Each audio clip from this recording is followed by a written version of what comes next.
तिकडे नाशिकमधील खड्ड्यांच्या मुद्द्यावरून खासदार संजय राऊत यांच्या नेतृत्वात जनआक्रोश मोर्चा काढण्यात आला। यावेळी राऊतांनी कुंभमेळा मंत्री गिरीश महाजन आणि भाजपवरती जोरदार हल्ला चढवलाय। बनावट वर्क ऑर्डरद्वारे भ्रष्टाचाराचा जामनेर पॅटर्न राबवला जातोय असा घणाघात राऊतांनी केला। खड्ड्यांमुळे मृत्यू झालेल्या लोकांच्या नातेवाईकांना 1 कोटी आणि जखमींना 50 लाख रुपये देण्याची मागणी करण्यात आली आहे।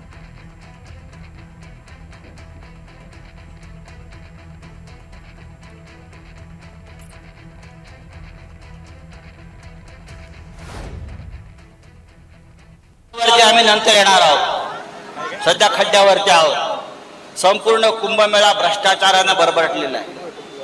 हजारो कोटी रुपये आपापल्या नातेवाईकांना आपापल्या ठेकेदारांना भ्रष्ट मार्गाने वाटले जात आहेत। विकासाची कामं काय नाही। सगळे ठेकेदार गुजरातचे मग जामनेरचे सब कॉन्ट्रॅक्टर हे सगळं आलेलं आहे। हे सगळं आम्ही काढणार। राऊतांना मी सांगेल फक्त एखादी 35, 20, 30, 32 सांगणार नाही मी त्यांना। 25, 20 सांगणार नाही, 10 सांगणार नाही। एखाद दुसरी आणा निवडून किंवा आणले ठाकरेंचं झाला इथे जिल्हा परिषद अध्यक्ष दाखवा बरं एखादी। मी मागच्या वेळेला सांगितलं होतं महापालिका 17 आहेत।